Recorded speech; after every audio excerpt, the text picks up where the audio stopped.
You know, I said to South Korea as an example, you know, we give you free military essentially, very little.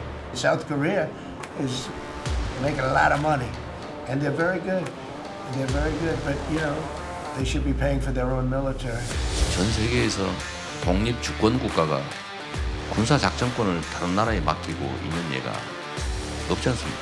전시 작전권 최대한 신속하게 빠른 시간에 환수해야 됩니다. 대한민국 안보와 관련해서 전시 작전권 환수가 국민들의 상당히 큰 관심사였고 또 주요 정책 과제였습니다.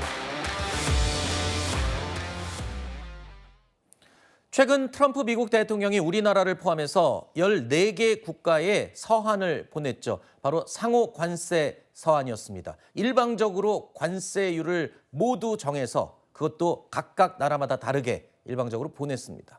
우리도 그 안에 포함이 됐고요. 이와 함께 방금 들으신 것처럼 자, 우리나라도 방위비 분담금 인상 압박에도 지금 압박을 받고 있는데요. 이번에 일괄 협상이라 그래서 관세 협상과 함께 방위비도 함께 포함이 되어 있습니다. 이 때문에 저희 채널A가 취재를 해봤는데요.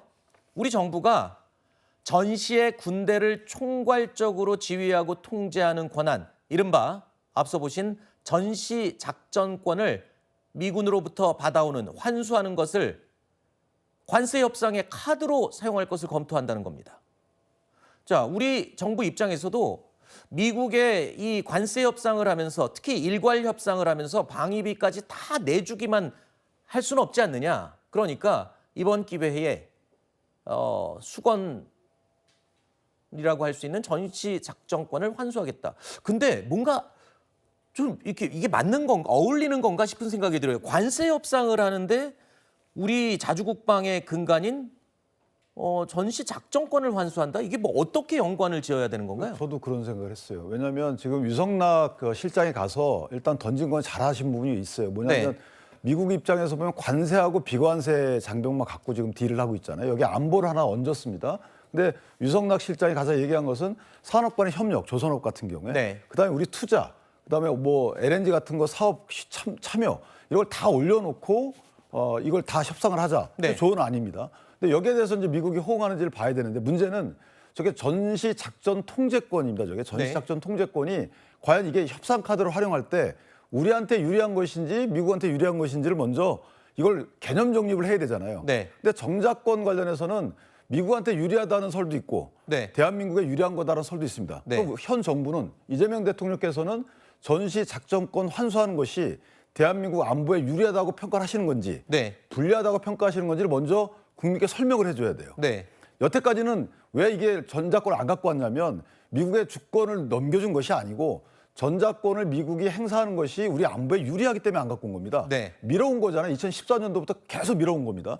문재인 정부 시절에 다 밀었던 거예요. 네. 그 이유는 미국 북핵의 고도화에 대해서 우리가 정찰 자산도 없고 네. 그다음에 미국이 북한이 미사일을 쐈을 때 저희가 격추시킬 수 있는 이런 미사일 방어망도 부족하기 때문에 네. 그래서 지금은 갖고 올 때가 아니다라는 것인데 그럼 이재명 대통령께서는 어떤 생각을 갖고 계신 것인지 네. 여기에 대한 먼저 국민께 설명이 필요한 거죠. 그래서 이 카드가 갖고 오자라고 국민이 만약에 판단하게 되면 이 카드를 미국에 줬을 때 미국이 덥석 받을 카드인지 네. 아니면 옳거니 하고 우리한테 불리한 카드를 니네 갖고 왔네라고 해서 오히려 미국에 유리한 어떤 선택을 할지 네. 여기에 대해서 이게 카드를 작용할지에 대한 평가부터 진행돼야 되는 거죠. 일단 저희 보도를 통해서 이게 지금 알려지면서 아마 당연히 이제 미국 측도 알게 되겠죠. 근데 저도 그게 궁금한 겁니다.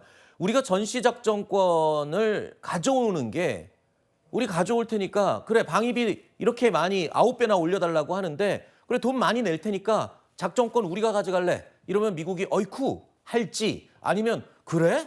그렇게 해 이렇게 나올지.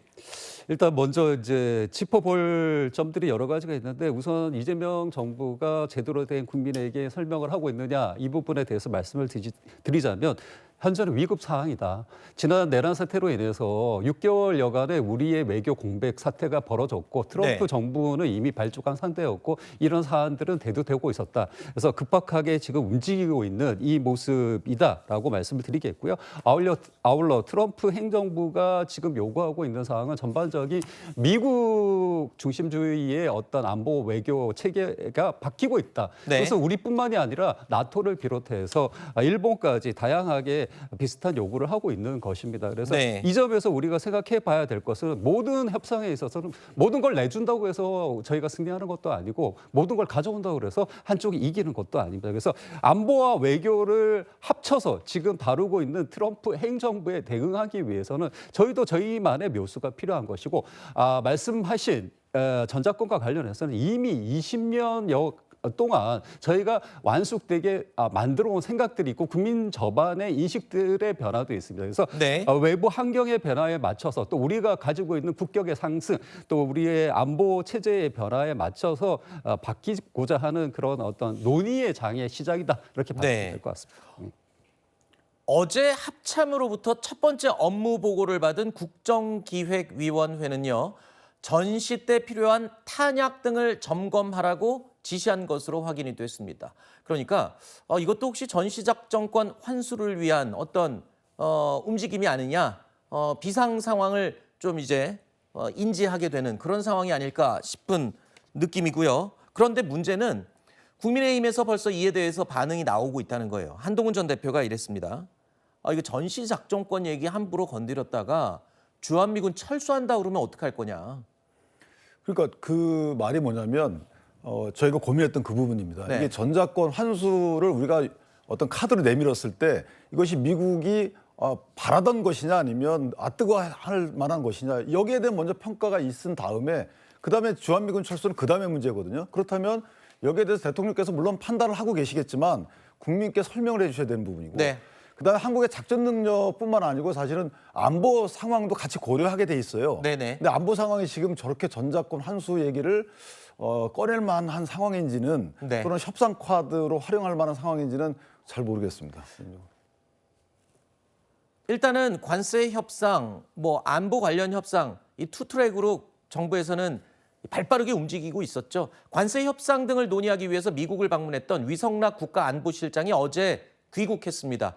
위성락 실장은 통상과 안보 등 이 모두 포함한 패키지들 역제안에 루비오 국무장관이 공감을 표시했다라고 밝혔습니다. 하지만 한미 정상회담에 대해서는 구체적인 일정에 대해서 확정짓지 못했습니다. 저는 세 가지 사항을 주로 얘기했습니다. 첫째는 신정부 출범 이후에 한 달 남짓 짧은 기간에 저희 정부가 현안 협의에 많은 노력을 기울여 왔음을 설명을 했습니다. 둘째로 우리가 그동안 제기한 사안들은 통상이나 투자, 구매, 또 안보 관련 전반에 걸쳐 망라가 돼 있기 때문에 이러한 패키지를 종합적으로 감안해서 앞으로 협의를 진전시키자. 셋째로 조속한 시일 내에 한미 정상회담을 하고 제반 현안에서 상호 호혜적인 합의를 만들어 나가는 과정을 촉진해보자라고 했습니다. 이에 대해서도 루비오 보좌관이 공감을 표했습니다. 오늘 정치권에서는요, 빠른 시일 안에 한미 정상회담이 열려야 된다는 목소리가 나오고 있습니다. 트럼프 미국 대통령이 방위비 분담금 100억 달러를 요구했습니다.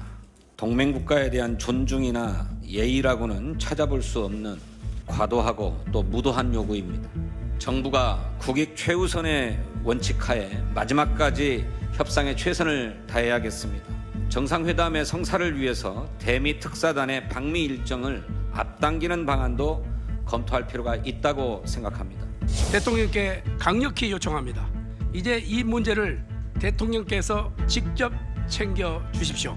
한미 동맹의 가치를 존중하면서 관세와 방위비가 무분별한 압박 수단으로 전락하지 않도록 분명한 선을 그어야 합니다. 한미 정상회담에 대한 의지와 구체적 로드맵을 대통령께서 우리 야당과 국민께 직접 설명을 해야 된다고 봅니다. 현재 미국이 상호 관세 발효 시점을 8월 1일로 못을 박았죠. 물론 7월 8일로 통보를 했다가 3주 정도 유예를 한 상황이긴 합니다.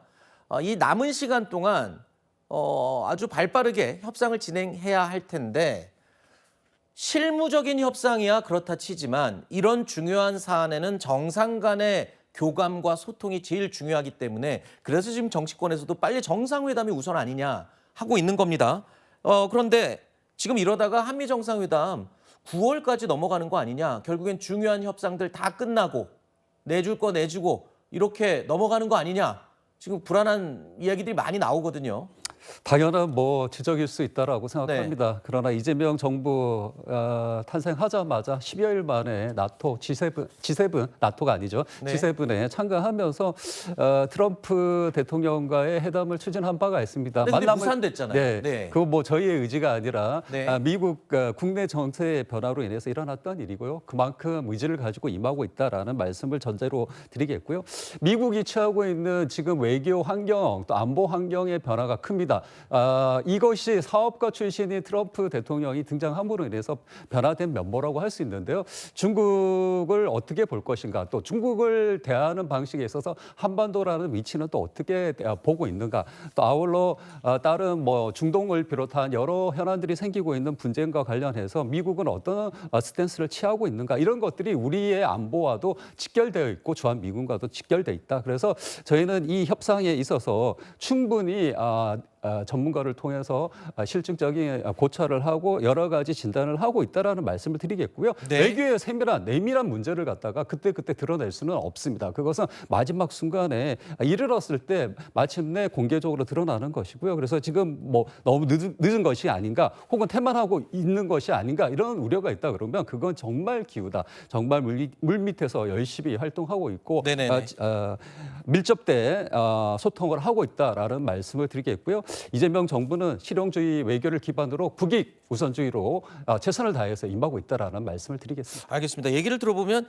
전략적으로 지금 미루는 건지 지금 필요성은 일단 정상 간의 소통이 가장 시급한 시점인데 또 어떻게 보면 관세 협상에서 우리가 너무 빨리 우리 카드를 보여줄 필요가 없다는 게 또 전문가들의 분석이거든요. 시간을 좀 더 끌면서 뭔가 상황을 지켜보는 게 더 유리하지 않겠냐. 근데 또 정상회담은 그거와 별개의 문제잖아요, 지금. 근데 시간을 끈다는 것은 안 맞는 것이, 만약에 모든 나라가 다 똑같은 상황이라면 몰라도 영국하고 베트남이 이미 타결이 됐어요. 그러니까 영국과 베트남은 트럼프와의 개인적인 친분을 토대로 하는 것도 있지만, 특히 영국 같은 경우에는 트럼프가 어떤 걸 원하고 있는지 그 속셈에 대해서 파악한 이후에 그 속셈과 부합하는 제안을 했다는 것이죠.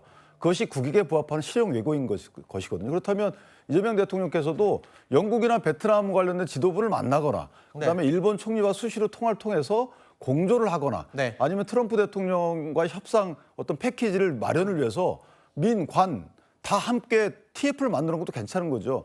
특사가 굳이 여당 성향 있는 분이 갈 필요는 없는 거잖아요. 그래서 이런 조금 범정부적, 범국가적인 그 대책기구를 만드는 것도 나쁘지 않겠다. 알겠습니다. 트럼프 측에서는 일본과 우리를 거의 똑같은 상대로 지금 보고 그렇게 대하고 있는 상황이니까 아까 말씀하신 대로 일본과의 어떤 공조 또 논의도 정보를 공유하는 것도 필요하지 않을까 이런 생각이 듭니다.